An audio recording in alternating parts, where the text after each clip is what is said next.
Good morning, and today is 11 December 2025. This is The Brief. Our first story is simple. Ongoing household cost of living pressures.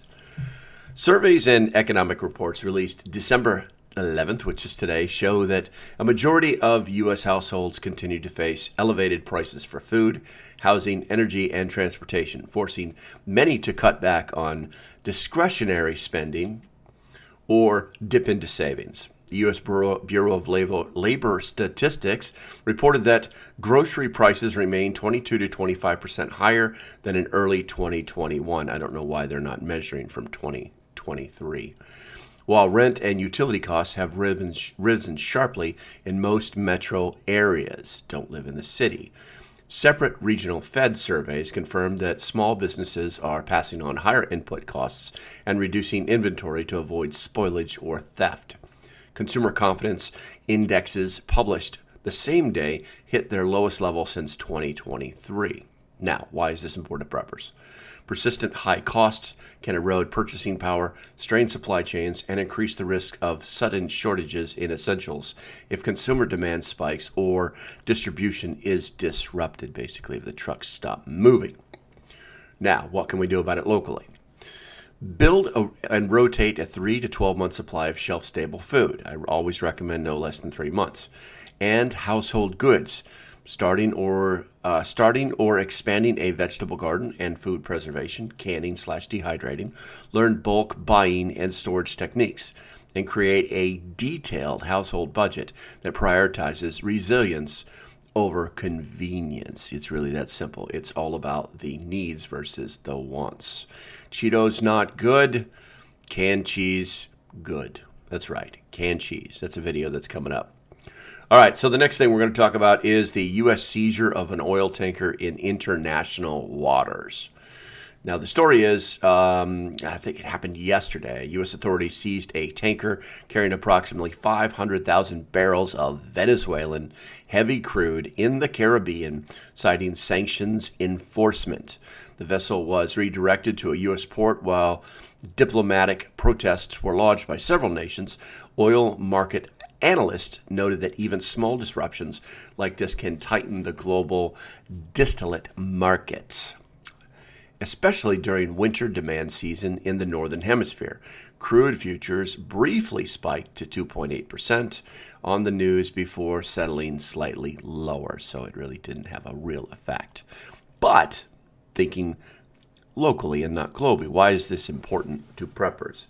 Because any disruption to even a small portion of daily global oil supply can quickly raise diesel and gasoline prices and affect trucking, farming, and home heating fuel availability. Now, what can preppers do about this locally? Well, it's simple. Store 20 to 50 gallons of stabilized fuel, rotated every 6 to 12 months.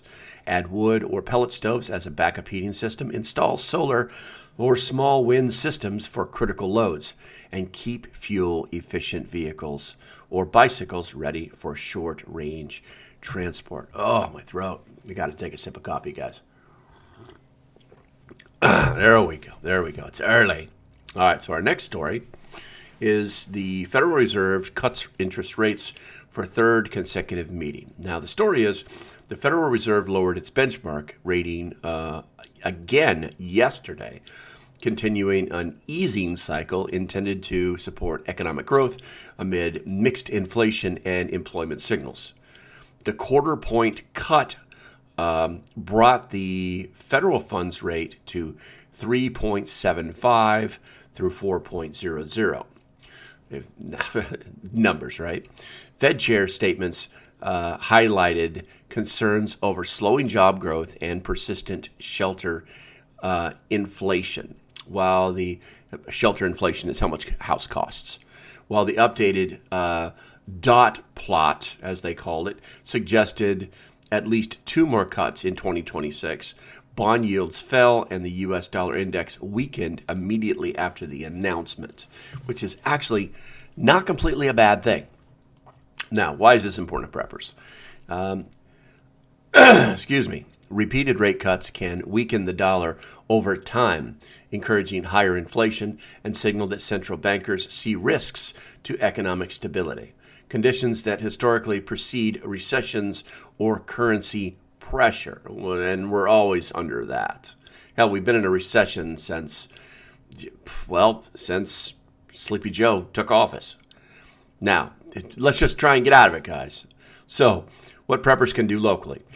You can hold a portion of savings in inflation-resistant assets like silver, productive farmlands, tools, livestock, pretty much anything that's an asset. Now, you can also pay down variable rate debt, increase cash reserves in community banks or credit unions, and develop multiple income streams less dependent on the broader economy. What's that sound like? That sounds like selling eggs to your friends for $3 to $5 for them homemade, them natural, them non-GMO eggs. You know what I'm saying? All right, so the next story is increased Coast Guard and Navy activity against maritime interdictions. Now, the U.S. Navy and Coast Guard units conducted multiple interdictions of vessels suspected of narcotic tracking. This was yesterday, and it's a continuing operation as part of ongoing counter-smuggling operations in the Eastern Pacific and Caribbean. At least 4 go-fast boats and 1 semi-submersible were stopped or destroyed, with several tons of product seized.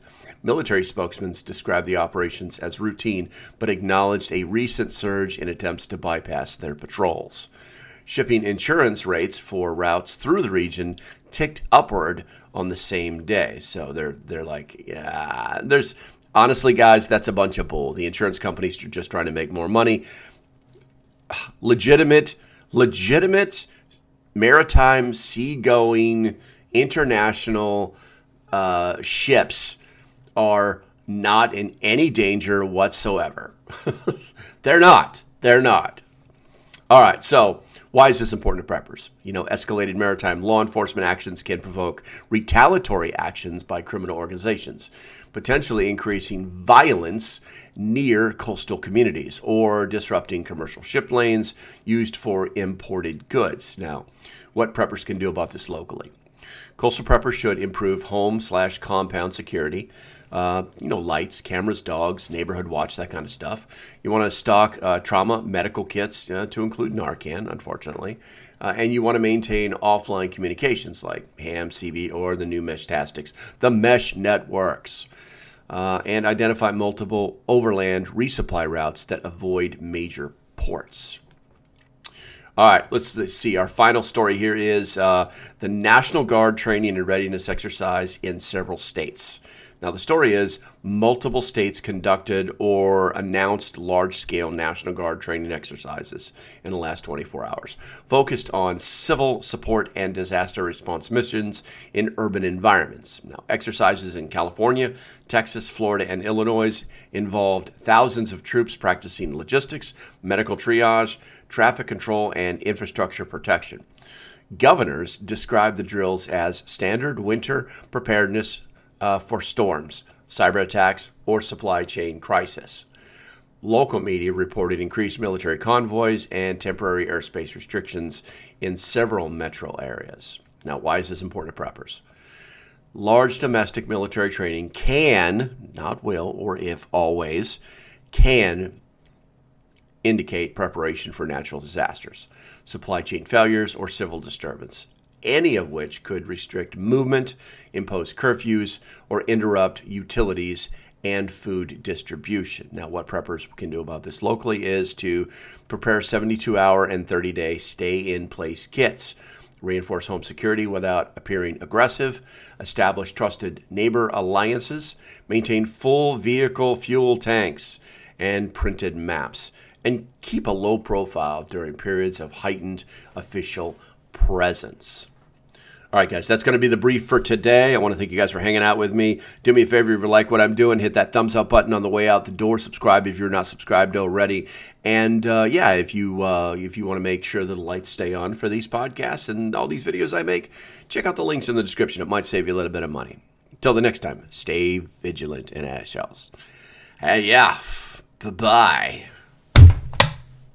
That was easy.